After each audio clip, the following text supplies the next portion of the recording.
Welcome to the IS Companion, your daily dose of exam preparation. Here we take the complexity out of subjects and break it down for IS aspirants.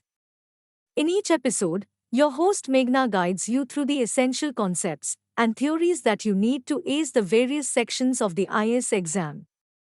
From pre to interview and everything in between, get ready to boost your exam preparation on the go. Join us now and let's crack the IS exam together.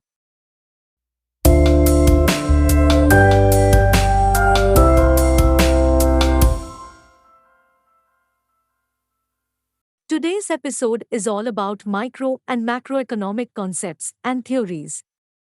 These are the backbone of economics and are essential for understanding the Indian economy.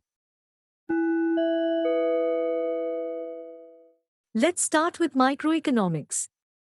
This branch of economics deals with the behavior of individuals, households, and firms in making decisions about the allocation of resources. The key concepts in microeconomics are supply and demand, elasticity, and market structures. Supply and demand, the basic concept of microeconomics, the law of supply and demand states that the price of a good or service will be determined by the point at which the quantity supplied equals the quantity demanded. For example, if the demand for masks increases during a pandemic, the price of masks will also increase as firms will be willing to produce more at a higher price.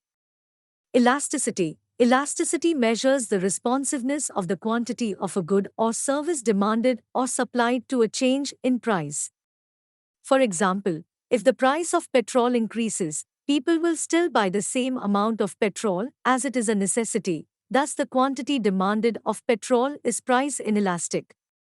Market structures. Microeconomics also studies the different market structures such as perfect competition, monopolistic competition, oligopoly, and monopoly. For example, in a perfect competition market, there are many buyers and sellers, and no single buyer or seller can influence the market price. On the other hand, in an oligopoly market, there are only a few sellers who can influence the market price. Next, let's move on to macroeconomics. This branch of economics deals with the aggregate performance of an economy, such as growth, inflation, and unemployment.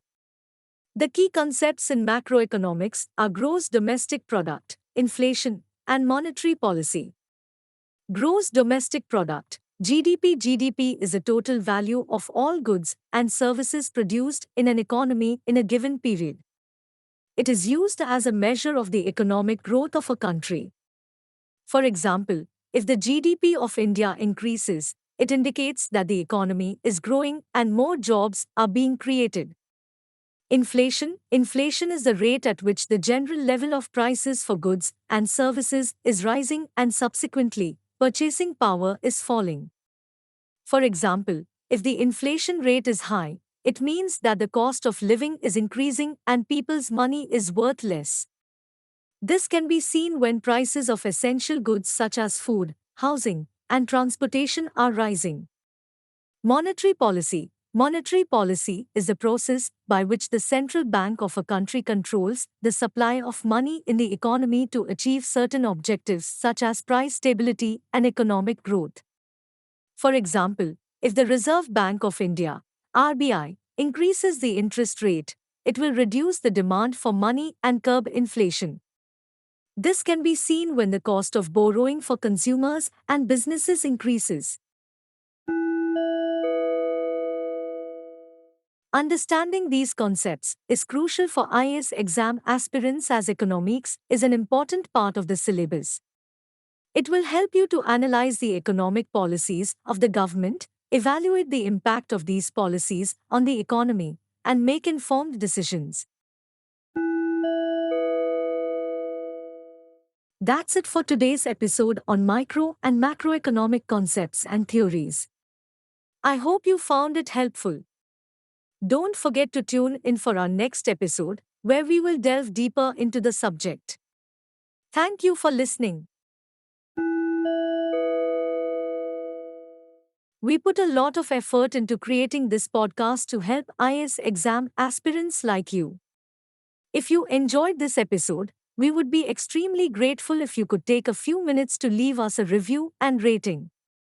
Your feedback is incredibly valuable to us as it helps us to improve and create even better content for you. It also helps other IAS exam aspirants to find our podcast and benefit from it. Your support means the world to us, and we can't thank you enough for listening. Your success is our top priority, and we want to be there for you every step of the way. Thank you for your continued support.